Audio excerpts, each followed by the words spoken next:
Good morning बच्चों। हम कल की क्लास में अध्ययन कर रहे थे समरूप विद्युत क्षेत्र में विद्युत द्विध्रुव की स्थिति ऊर्जा किस प्रकार से ज्ञात करते हैं। इसके बारे में हम अध्ययन करने से पहले मैं आपको बताना चाहता हूं कि हम 11th क्लास की क्लास भी स्टार्ट करने वाले हैं। हमारे चैनल के ऊपर 11th क्लास फिजिक्स की क्लास भी डालने वाले हैं। आने वाले 2-4 रोज में हम क्लास डाल देंगे 11th क्लास की फिजिक्स की। इसके कारण 11th क्लास की फिजिक्स का भी उसके ऊपर आपको सारा मैटर मिल जाएगा और 12th क्लास की फिजिक्स का चल रहा है आपके ऊपर इस चैनल के ऊपर। और आपका टॉपिक था समरूप विद्युत क्षेत्र में विद्युत द्विध्रुव की स्थिति ऊर्जा किस प्रकार से ज्ञात करते हैं। मोस्ट इंपोर्टेंट टॉपिक है ये, एग्जाम की दृष्टि से देखा है तो आपको एग्जाम में बहुत सी बार पहुंच चुका है और आगे पूछने की संभावना रहती है इस टॉपिक की कि समरूप विद्युत क्षेत्र में विद्युत द्विध्रुव। समरूप विद्युत क्षेत्र होता है कि समान रूप से कोई एक विद्युत क्षेत्र होता है, उसमें हम विद्युत द्विध्रुव लेते हैं तो जिस विद्युत द्विध्रुव लेंगे जिसके उसमें विद्युत क्षेत्र क्या स्थिति ऊर्जा क्या होगी उसकी, ये हमारे को ज्ञात करना है। तो आप हेडिंग डालो समरूप विद्युत क्षेत्र में विद्युत द्विध्रुव की स्थिति ऊर्जा।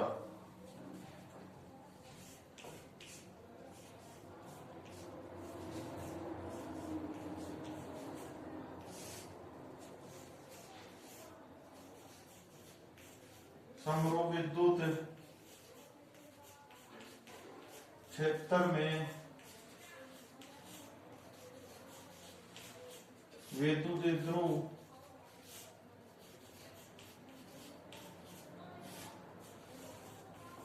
की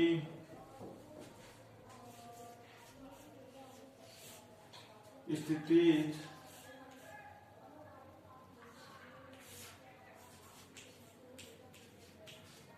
ऊर्जा ज्ञात करना।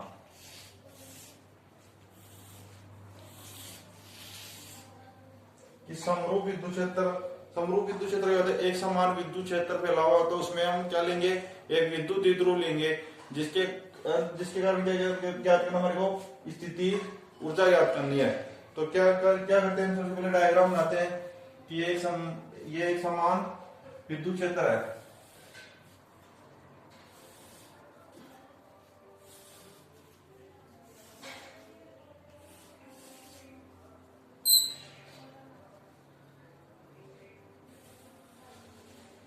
इसमें क्या लेते हैं हम, एक लंब समरूप विद्युत क्षेत्र लेते हैं।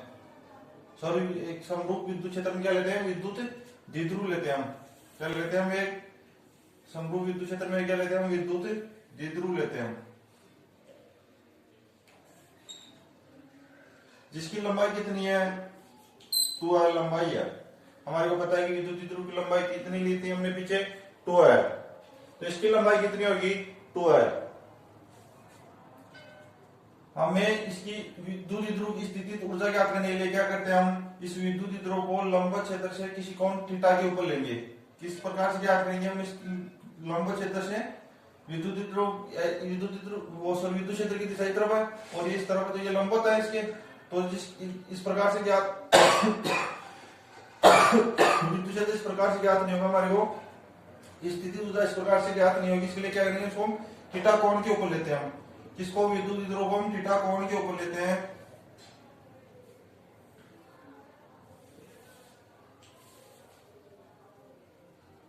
एक इसके मध्य कोण कितना है, थीटा कोण कितना है, थीटा कोण के ऊपर लेते हैं हम इसको। तो पहले डायग्राम बनाओ और फिर इसमें लिखो, डायग्राम बना के नीचे लिखना आप विद्युत क्षेत्र में विद्युत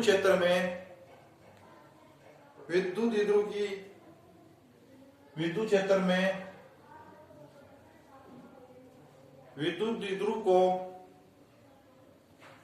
द्विध्रुव को लंबवत क्षेत्र से विद्युत द्विध्रुव को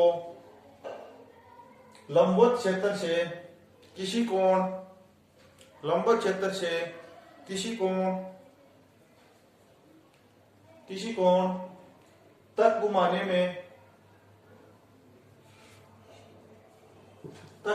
में किया गया कार्य तक घुमाने में किया गया कार्य विद्युत द्विध्रुव की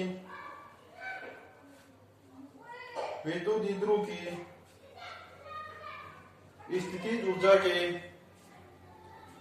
विद्युत द्विध्रुव की स्थितिज ऊर्जा के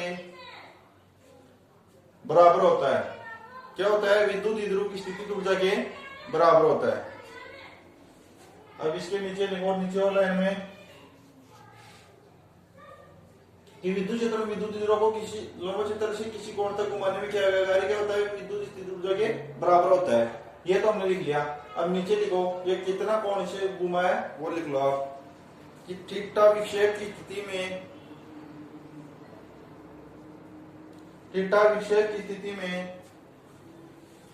विद्युत द्विध्रुव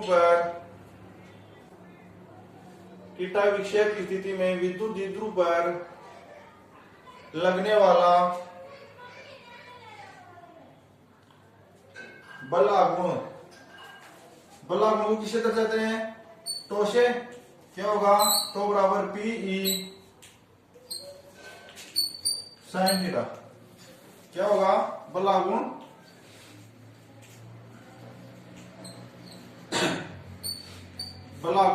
टो इक्वल टू क्या होता है? P E sine theta. Theta विक्षेप की स्थिति में ये बलागुण कितना होगा हमारा? Tau P E sine theta हो जाएगा। अब इसमें नीचे लिखो आप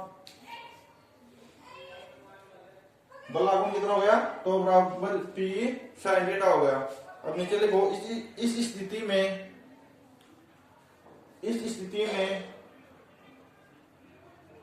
थीटा विक्षेप की स्थिति में, कौन सी स्थिति में? थीटा विक्षेप की स्थिति में, इस स्थिति में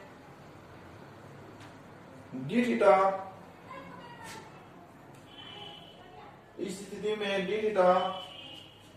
कोणीय विस्थापन देने में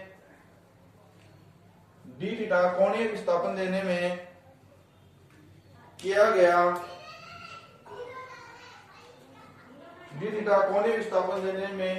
गया अल्प कार्य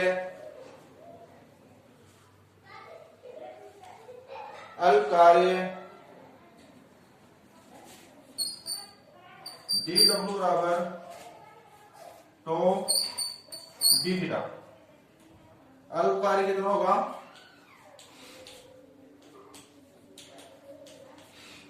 dw equal to tau D theta. Tau का मान कितना हमारे को पता ही है। टो का मान कितना है? P E sine theta. ये मान इसमें रख दो। Tau equal to P E sine theta इस समीकरण में रख दो। यहाँ नीचे इसके नीचे लिख दो dw equal to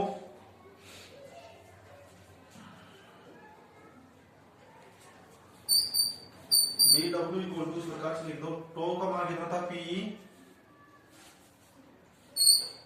E sine theta D theta. कितना है अब कार्य? dw equal to P E sine theta D theta हमारे क्या गया? अब कार्य। अब इसके नीचे लिखो आप, नीचे लिखना विद्युत द्विध्रुव को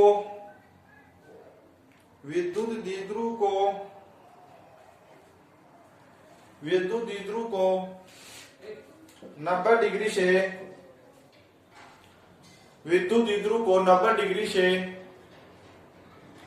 थीटा कोण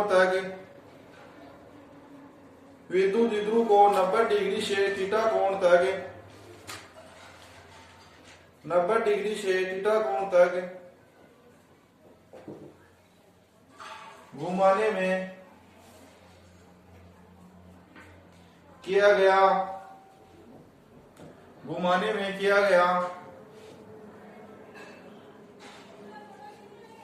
घुमाने में किया गया कार्य या विद्युत द्विध्रुव की स्थितिज ऊर्जा। किया गया कार्य या विद्युत द्विध्रुव की स्थितिज ऊर्जा। किया गया कार्य या विद्युत स्थितिज ऊर्जा। विद्युत स्थितिज ऊर्जा किसे दर्शाते हैं? ये उससे और कार्य को पता है आपको किसे, W से। क्या होगी, क्या गया कार्य विद्युत स्थित ऊर्जा, यह क्या गया कार्य क्या होगा, कहां से कहां तक पहुंच रहा है, विद्युत ध्रुव को 90 डिग्री से थीटा कोण तक, 90 डिग्री से थीटा कोण तक क्या गया, W इक्वल टू थीटा कोण तक। ये विद्युत ध्रुव है, minus Q plus Q, sorry इनके ऊपर आवेश रख देना, इसके ऊपर माइनस क्यू है, ये प्लस क्यू। तो ये आपने लिख ली। अब इसमें लिखो W इक्वल टू 90 डिग्री से थीटा कोण तक, P sign theta D theta, 90 degree से थीटा।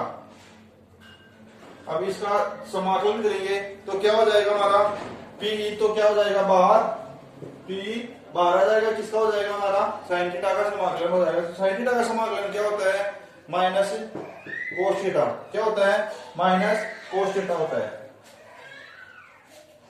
P तो बाहर आ गया हमारा, और साइन थीटा का समाकलन क्या हो गया, माइनस कोस थीटा, क्या हो गया माइनस कोस थीटा। और इसकी वैल्यू कहां से कहां तक है, 90 डिग्री से थीटा तक, कहां से कहां तक है, 90 डिग्री से थीटा तक है। अब इसको आगे सोल्व करेंगे, सॉरी यहां से ये समाकलन का चिन्ह हट जाएगा, 22 का इंटीग्रेशन कर दिया तो P तो क्या हो गया बाहर, साइन थीटा का समाकलन क्या हो गया माइनस कोस थीटा, कहां से आता है 90 डिग्री से थीटा। अब इसमें क्या करेंगे हम, थीटा की जगह पहले 90 डिग्री रख दो, फिर थीटा रख दो। W इक्वल टू PE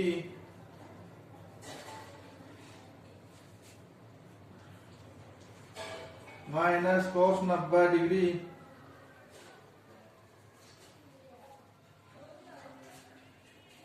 इसकी वैल्यू आगे फिर बीच में माइनस का चिन्ह आता है तो माइनस माइनस क्या हो जाएगा हमारा प्लस, प्लस कोस थीटा, क्या हो गया plus cos theta.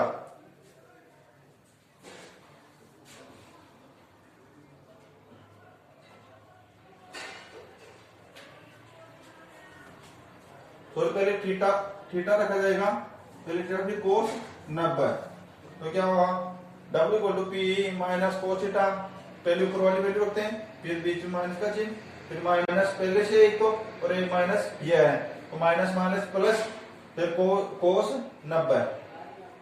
W equal to P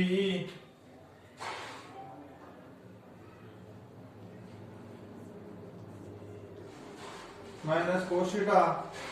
अब कोस 90 की वैल्यू आपको पता है कितनी होती है, 0, कितनी होती है 0, तो 0 यहां रख देंगे, 0 रखो या ना रखो, तो यहां इसको डायरेक्टली कर दो,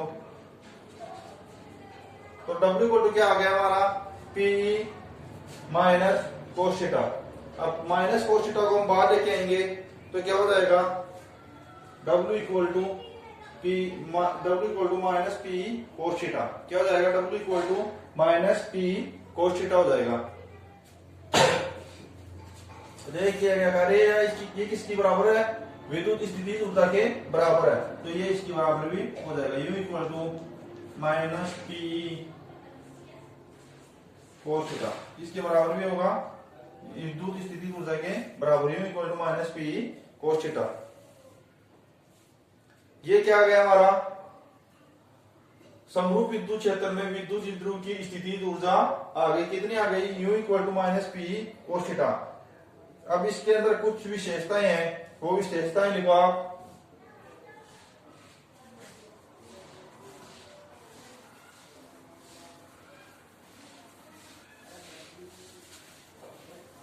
नोट लगाओ, और कुछ विशेषताएं हैं वो लिखो आप।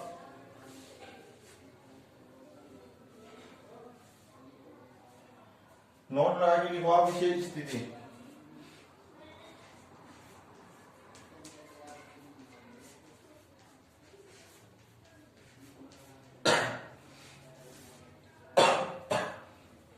विशेष स्थिति में एक नंबर लगाना।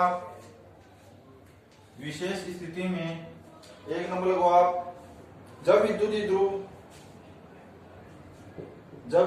ध्रुव संतुलन अवस्था में होता है, यानी थीटा का मान कितना होगा 0 डिग्री। जब विद्युत ध्रुव एक नंबर में लिखो, जब विद्युत ध्रुव संतुलन अवस्था में होता है यानी कि थीटा इक्वल टू 0, तो थीटा का मान यहाँ कितना रखेंगे 0 रखेंगे। कहां पे यहाँ पे। तो u इक्वल टू कितना हो जाएगा, u equal to minus p E cos 0। Cos 0 मान कितना होता है 1, तो कितना जाएगा u equal to minus P E, कितना जाएगा u equal to minus P. ये कि इसका कौन सा मान होगा मिनिमम मान। अब सेकंड नंबर लगा के देखो। जब विद्युत द्विध्रुव, सेकंड नंबर लगाओ 2 नंबर।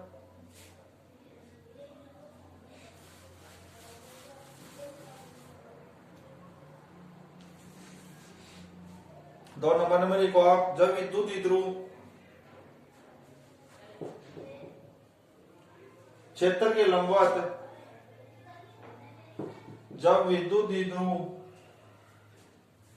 क्षेत्र के लंबवत होता है अतः थीटा इक्वल टू कितना होता है 90 डिग्री। अर्थात थीटा इक्वल टू 90 डिग्री। तो आपको पता है कि थीटा इक्वल टू 90 डिग्री होगा तो विद्युत स्थिति ऊर्जा कितनी होगी 0 होगी। क्यों होगी, क्योंकि थीटा का मान यहाँ कितना रखेंगे 90 रखेंगे, तो कोस 90 का मान कितना होता है 0। ये 0 से इंटू होगा, कंप्लीट क्या हो जाएगा हमारा 0 हो जाएगा। तो विद्युत स्थिति ऊर्जा कितनी होगी 0। अब 3 नंबर लिखो इसमें। विशेष स्थिति में जब विद्युत द्विध्रुव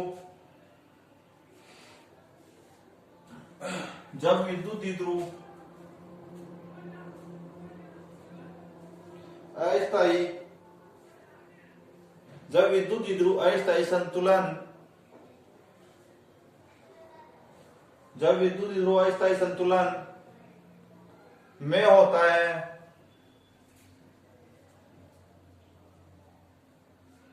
अर्थात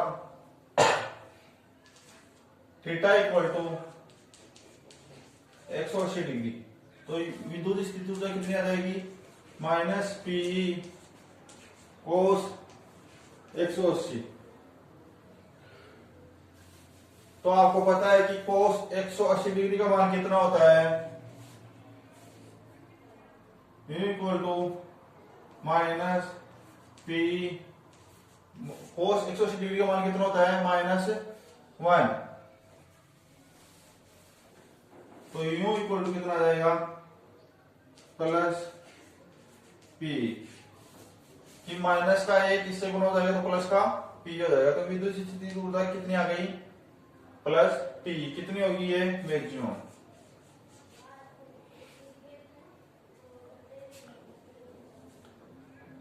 अगली हेडिंग डालो आप।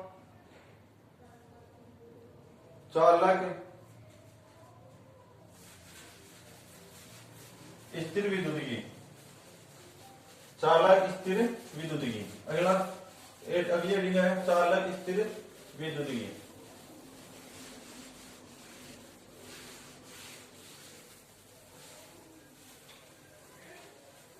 चालक स्थिर विद्युतिकी।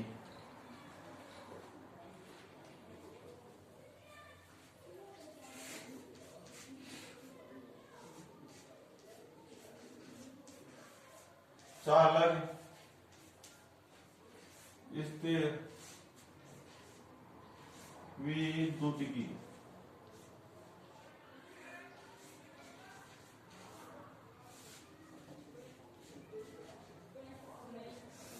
अगला पॉइंट हमारा चालक स्थिर विद्युतिकी।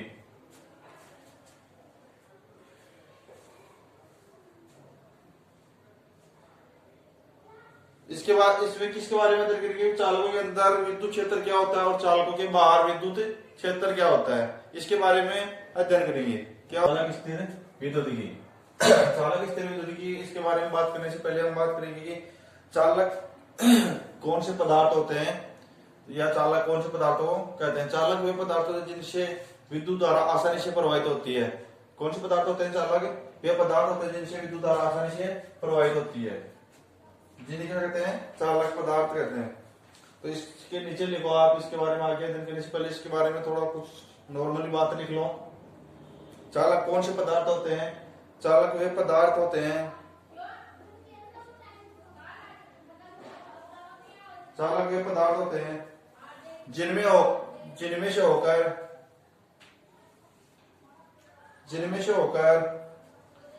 विद्युत धारा आसानी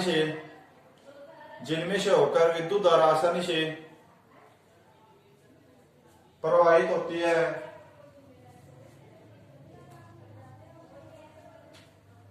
जिनमें से होकर विद्युत धारा आसानी से प्रवाहित होती है। विद्युत धारा क्या होती है? आसानी से प्रवाहित होती है। सभी धातुएं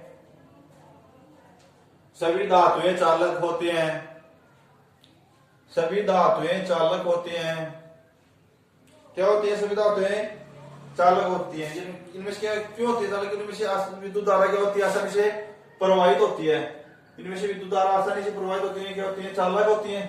जैसे क्या लिखो आप, सभी धातुएं चालक होती हैं।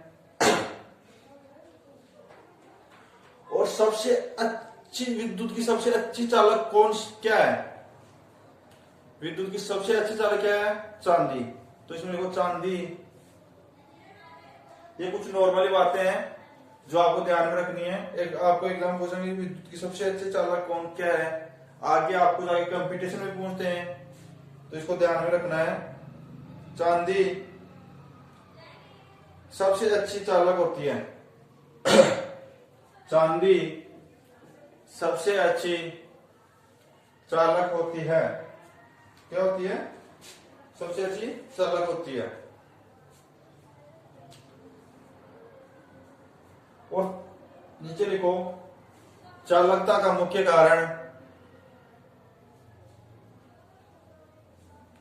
चालकता का मुख्य कारण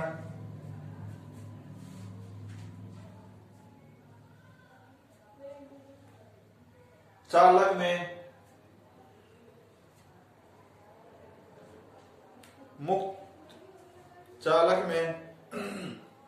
मुक्त इलेक्ट्रॉन की संख्या,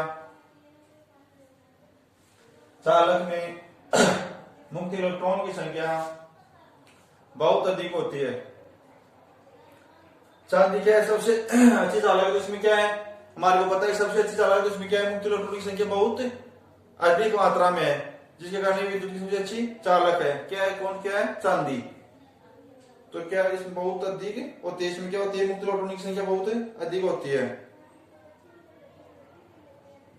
अब नीचे लिखो आप, इसके कुछ महत्वपूर्ण वो है तथ्य है, उसके बारे में देख करेंगे हम। तो नीचे लिखो चालक स्थिर विद्युतिकी में महत्वपूर्ण तथ्य निम्नलिखित है। पहला लिखो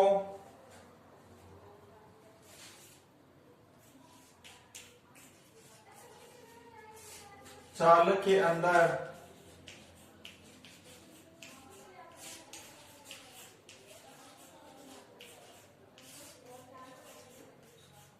विद्युत क्षेत्र शून्य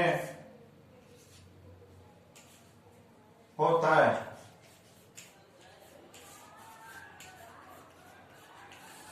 क्या होता है?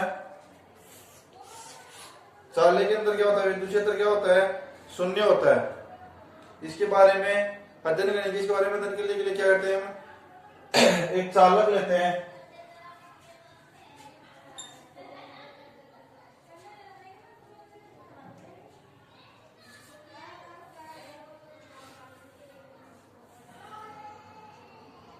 यही चालक पदार्थ है, इसका नाम दे दो ए बी सी और डी।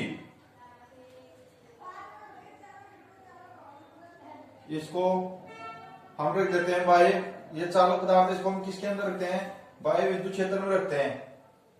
क्यों रखते हैं कि चालक के अंदर विद्युत क्षेत्र शून्य होता है, ये हमारे को ज्ञात करने के लिए रख रहे हैं हम कि होता है या नहीं होता है। इसके लिए हम ज्ञात करें कि देखिए होता है या नहीं होता है। इसके लिए हम क्या करेंगे कि बाह्य विद्युत, वो एक चालक पदार्थ लेते हैं, इसको क्या रखते हैं, बाह्य विद्युत क्षेत्र में रखते हैं। जैसे बाह्य विद्युत क्षेत्र है, इसको माइनस चार्ज, इसको प्लस चार्ज कर दो।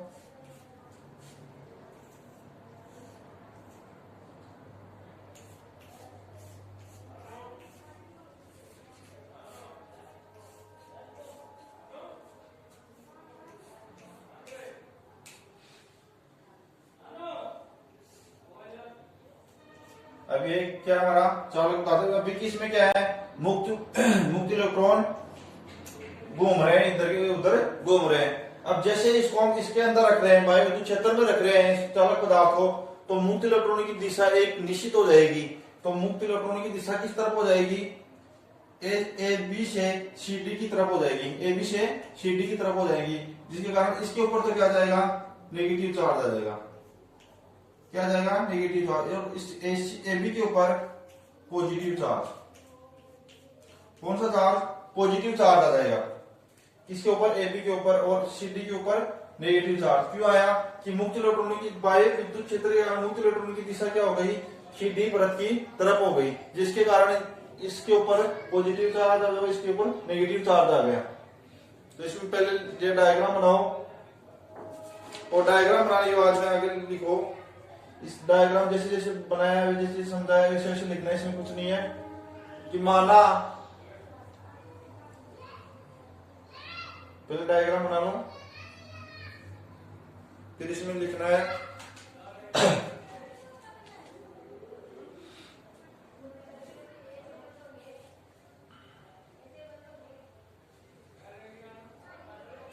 माना ए बी सी डी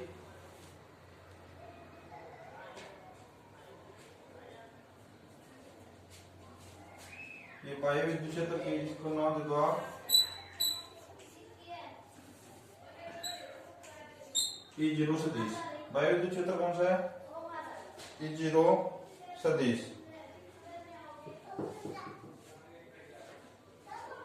माना ए बी सी डी एक चालक है, ए बी सी डी एक चालक है, जो बाह्य विद्युत क्षेत्र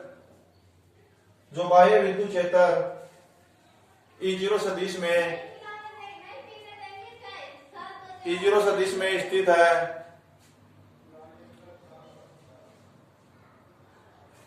चालक के मुक्त इलेक्ट्रॉन पर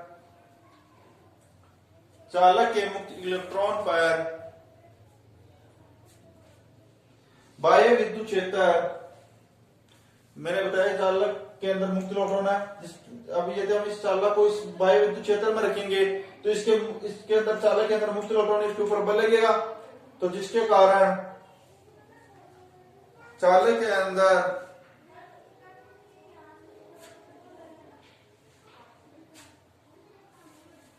चालक के मुक्त इलेक्ट्रॉन पर, चालक के अंदर मुक्त इलेक्ट्रॉन पर बाह्य विद्युत क्षेत्र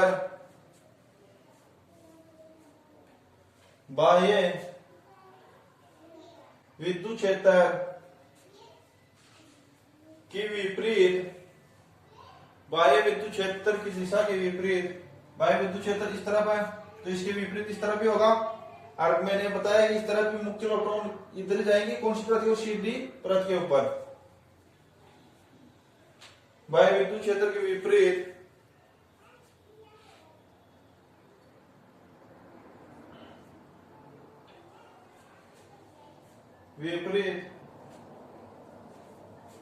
बल लगता है। बाह्य विद्युत क्षेत्र की दिशा के विपरीत बल लगता है।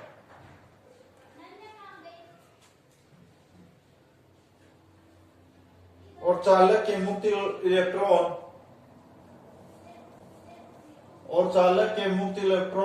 इसके अंदर मुक्त इलेक्ट्रॉन थे, तो चालक के मुक्त इलेक्ट्रॉन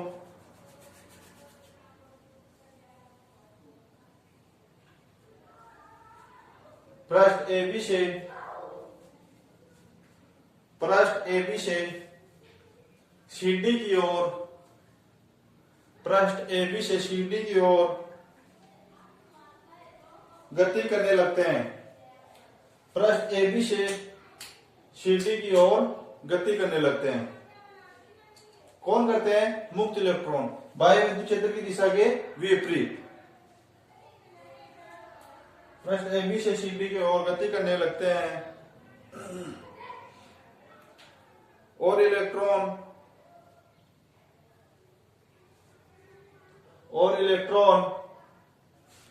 पृष्ठ CD पर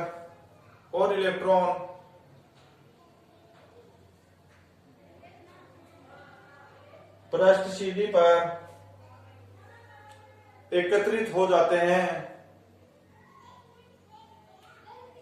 कहाँ एकत्रित हो जाते हैं? पृष्ठ CD पर एकत्रित हो जाते हैं।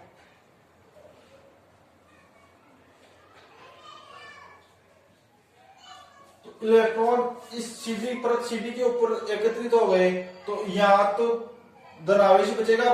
इलेक्ट्रॉन तो यहाँ आ गए ना, तो यहाँ पीछे क्या छोड़ के आ गए? धनावेश। तो इसमें लिखो आगे, और पृष्ठ AB पर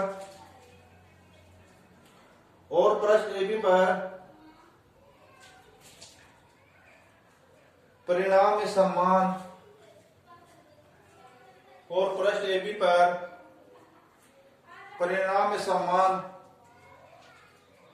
धनावेश उत्पन्न हो जाता है, और पृष्ठ AB पर परिणाम में समान धनावेश उत्पन्न हो जाता है। इन आवेशों को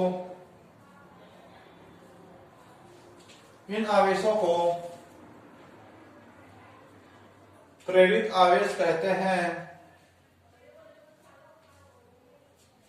इन आवेशों को प्रेरित आवेश कहते हैं। अब नीचे लिखो,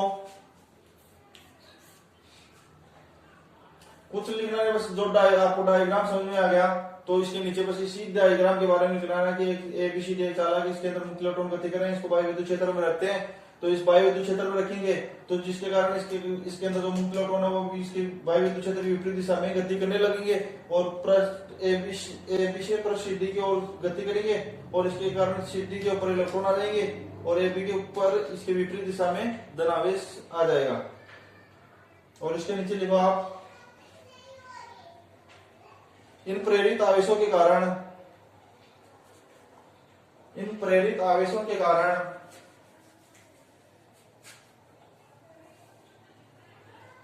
चालक के अंदर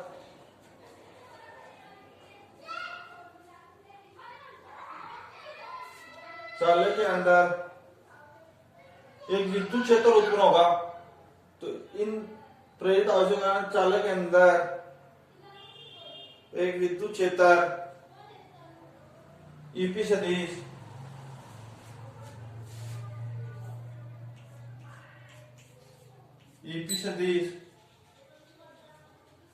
उत्पन्न हो जाता है, जो बाह्य विद्युत क्षेत्र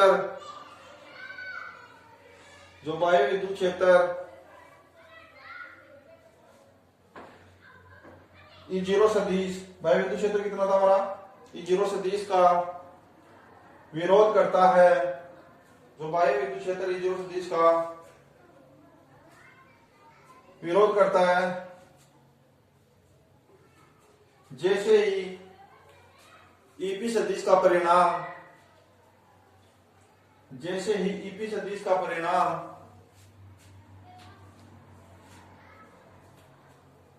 E0 सदिश के परिणाम के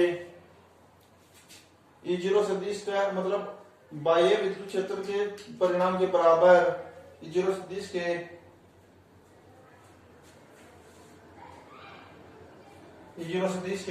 परिणाम के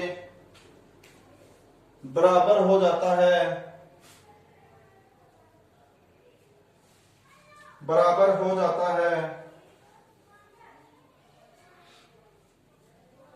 तो इलेक्ट्रॉन का प्रवाह है तो इलेक्ट्रॉन का प्रवाह है क्या हो जाएगा, रुक जाएगा। तो इलेक्ट्रॉन का प्रवाह है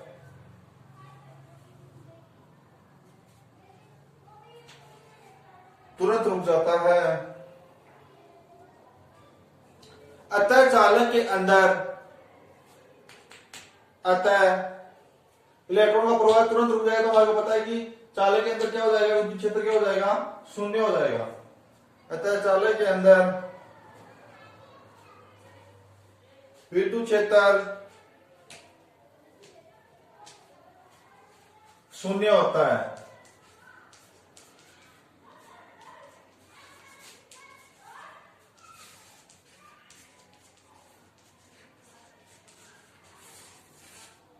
अतः चालक के अंदर विद्युत क्षेत्र शून्य हो जाता है, यानी कि ईपी इक्वल टू जीरो से ईपी सदिश इक्वल टू जीरो सदिश इक्वल टू जीरो, यानी कि जीरो सदिश माइनस ईपी सदिश इक्वल टू जीरो।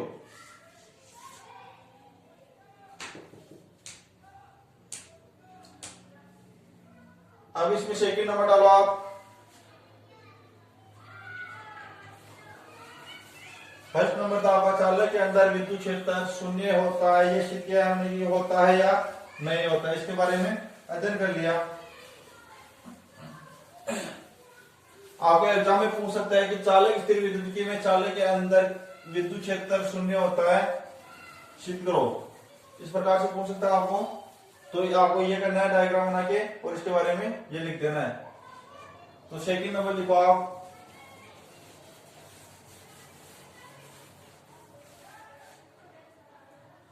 स्थितिक अवस्था में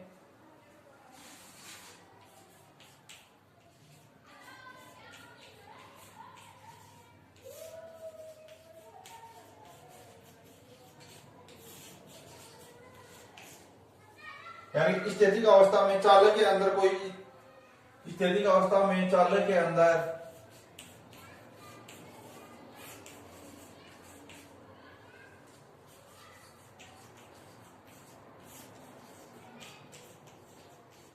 चालक के अंदर कोई अतिरिक्त आवेश होगा या नहीं होगा। चालक के अंदर कोई अतिरिक्त आवेश नहीं होता है।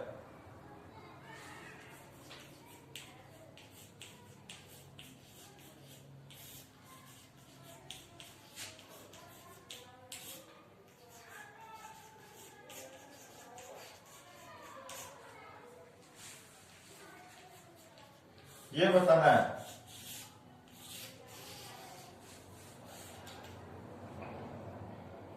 कि स्थितिक अवस्था में चालक के अंदर कोई अतिरिक्त आवेश नहीं होता है, और नहीं होता है ये हमारे को बताना है कि क्यों नहीं होता है।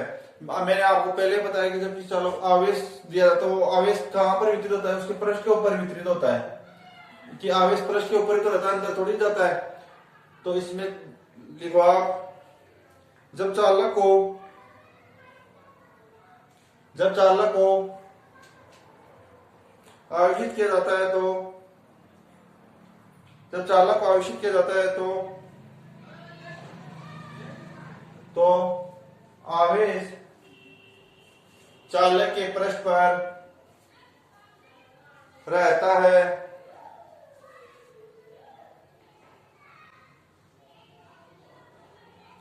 अतः हम जानते हैं कि चालक के अंदर विद्युत क्षेत्र, अतः हम जानते हैं कि चालक के अंदर विद्युत क्षेत्र शून्य होता है। क्या होता है विद्युत क्षेत्र? चालक के अंदर विद्युत क्षेत्र क्या होता है? शून्य। थोड़ी देर पहले अध्ययन किया है, चालक के अंदर विद्युत क्षेत्र क्या होता है? शून्य होता है।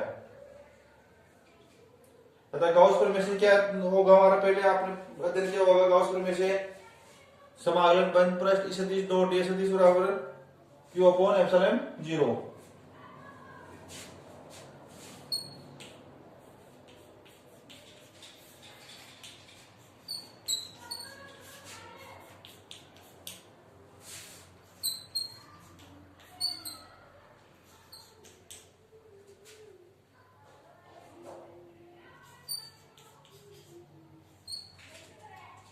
समाकलन बंद पृष्ठ ई सदिश डॉट डी सदिश equal to Q upon epsilon naught. तो क्या हो जाएगा, इक्वल टू क्या होता है, हमारा विद्युत क्षेत्र कितना होता है, शून्य होता है। तो यहाँ क्या हो जाएगा, जीरो। इक्वल टू कितना हो जाएगा, जीरो। तो यहाँ से क्यू का मान कितना आ जाएगा, आवेश कितना है उसके अंदर, जीरो है। और ये हमने थ्योरी भी लिखी है कि इसके अंदर आवेश पृष्ठ के ऊपर फैलता है, अंदर आवेश नहीं होता। तो गाउस प्रमेय से समाकलन बंद पृष्ठ ई सदिश डॉट डी सदिश equal to upon epsilon zero, E सदिश इक्वल टू जीरो, यानी कि ई सदिश का विद्युत क्षेत्र कितना होता है, अंदर शून्य होता है। तो विद्युत क्षेत्र शून्य होता है, तो ये कंप्लीट क्या हो जाएगा, आवेश का मान कितना आ जाएगा, अंदर शून्य आ जाएगा। अब इसमें थर्ड नंबर डालो आप।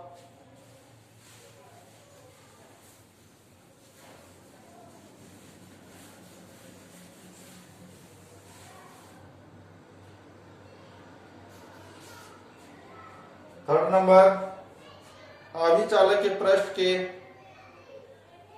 आवेशित चालक के थर्ड नंबर आपका आवेशित चालक के पृष्ठ के प्रत्येक बिंदु पर विद्युत क्षेत्र पृष्ठ के लंबवत होने चाहिए। इसके बारे में हम कल क्लास में अध्ययन करेंगे। आज क्लास में इतना ही काफी।